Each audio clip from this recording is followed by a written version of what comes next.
Hey guys, it's Chris. Do you think paper could protect you? From armor made from unique materials to helmets that will definitely make you stand out, join me as I reveal 9 of the weirdest armors in history.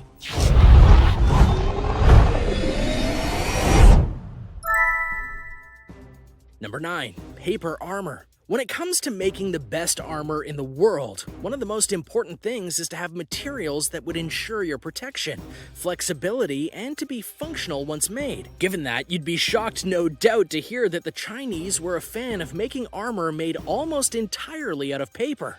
Arguably just as shocking was that this wasn't a one-time thing.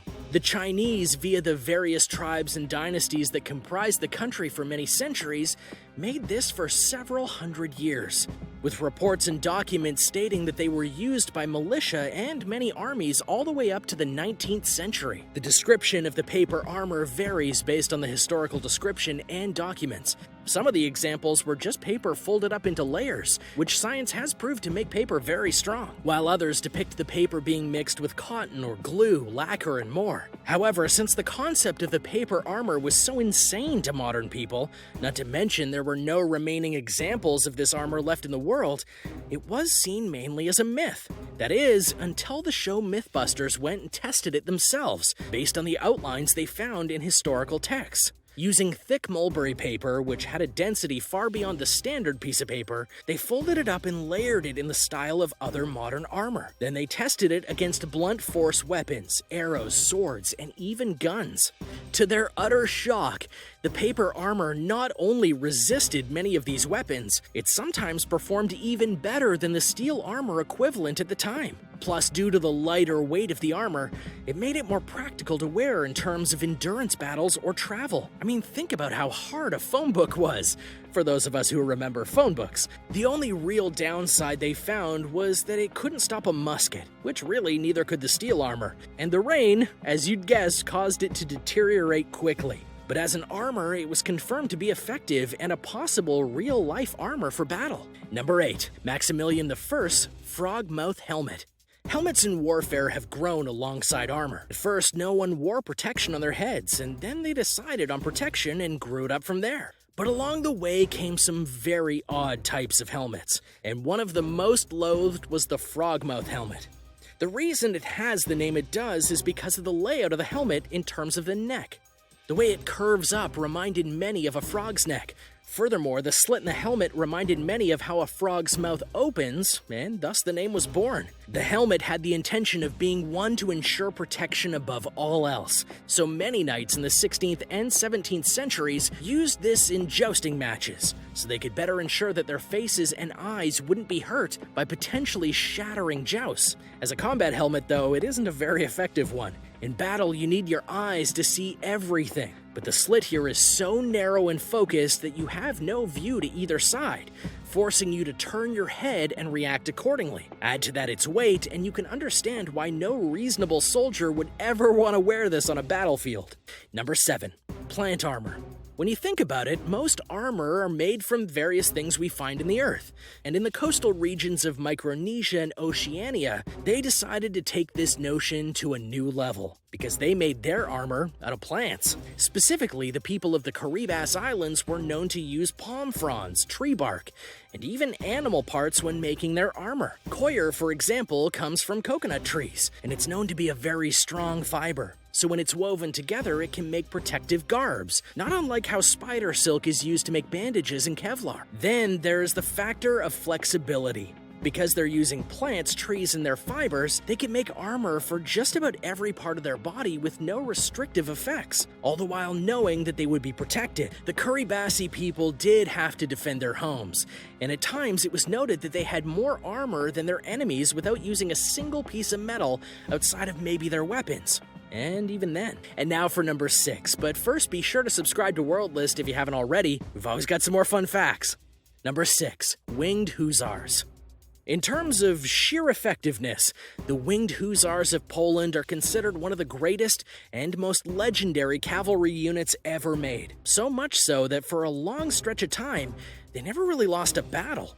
200 Hussars successfully defended a city from a force of 30,000 in 1581, proving their ability in battle. But while they were indeed one of the great cavalry units of history, they were also one of the most curious in terms of armor, because they quite literally had wings on their armor. Dyed eagle, ostrich, and crane feathers were affixed to a dedicated wooden batten, and then attached to the hussar's backpack, giving the now famous signature wing look. This very odd addition to the armor has been a debated topic amongst historians for a long time, as it's honestly just not clear why they were made in this way, and why they continued to be used. Theories abound about their function. Some speculate it was an intimidation tactic, to make enemies think they were fighting angels. Others think that the noise that the wings made as they moved in battle would disrupt enemies and their horses. Some even noted that they could have been a preventative tactic against lassos of various Asian armies that were used to dismount cavalry. No true answers are known though, but whatever the reason, the winged hussars wore their armor to great effect. Number 5. Bassinet. Arguably one of the most recognizable styles of helmet during the Middle Ages, the bassinet was an open-face style of helmet meant to maximize protection, as well as offer a way for knights to talk to one another via raising part of the face visor. There were small slits in this helmet so the knight could see, and then holes were poked into the bottom part of the face visor so air could be let in. The shape is almost bird-like in some ways, but that too is part of the problem. While it may have been functional and protective, it wasn't exactly the easiest helmet to use in battle. In fact, many versions of the bassinet were made over the years as they tried to improve upon the design with greater or lesser success. Eventually, the style of helmet was phased out and more functional helmets were used. Number 4. Bone armor. Found in Russia in 2014, an armor set was revealed to have been composed completely out of bone. Its age was determined to be about 4,000 years old, and it was believed to have been used by a Serbian knight. To be clear, the bones used here weren't from humans, at least not that they could tell, but rather from animals like deer, boar, or even a horse.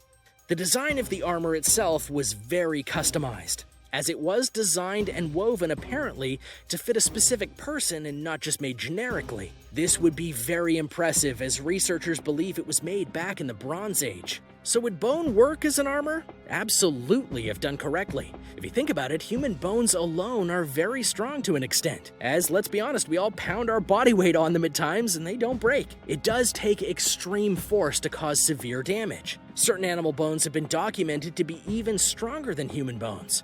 So if they got the right ones and they didn't make them too thin or fragile, it could absolutely work. As for how often an armor like this was used in Serbia or other parts of the region, no one really knows. Historians stated that this kind of armor is very different from others in the area, and given the perfect condition it was found in, that would suggest it wasn't used in battle. Theories believe that it might have been made as a trophy and not an actual battle instrument, but it is hard to tell. Number 3. The Happy Horseman Helmet. This helmet may seem like a joke, but it most assuredly is real. But as to why anyone would want to have a helmet with a smiling face on it, and eyebrows to boot, is beyond most people, including me. It's possible that this helmet was indeed made as a joke, but it's also possible it was used as a reverse intimidation tactic, to make enemies pause and wonder why someone would be smiling in battle. The answers aren't really out there just yet, though this could really be the first case of an emoji in a non-electronic sense. Number 2. Armor garniture of George Clifford. George Clifford was the 3rd Earl of Cumberland, and in 1590 he was deemed the champion of Queen Elizabeth I. In order to honor her on the battlefield, he had Greenwich Armor make him a suit of armor that would incorporate her symbol into nearly every facet of the armor itself. Thus was born the armor garniture of George Clifford. This armor is weird for a very simple reason. It stands out. In battle, rarely did you want to stand out among your fellow men because it would make you a target. That's why units like the Romans, Greek, Persians, French, and more had a very unified look. But for Clifford, he really wanted to stand out. The coloring was gold and black, which made him look very royal. Yet the armor wasn't made for battle. It was designed for tournaments. True to form, he did use it in battle and even captured a Spanish fort in Puerto Rico while wearing it. And number 1, no armor at all. This may seem like a confusing thing to say, but there have been thousands of years of human history where we didn't wear any armor at all. All we had were our weapons and our sheer will to fight. On the surface, this could seem barbaric, yet it was just the way people were trained to fight. And as armor advanced, that doesn't mean that it was that great. As many historians can attest to, some armor could be very restrictive. So for some people, they felt that fighting naked was better than being restricted in your movements. So how often did this really happen, though? More than you might suspect. History notes that certain tribes of Celtic people, including the Gauls and Geseddi, were ones that believed in fighting naked.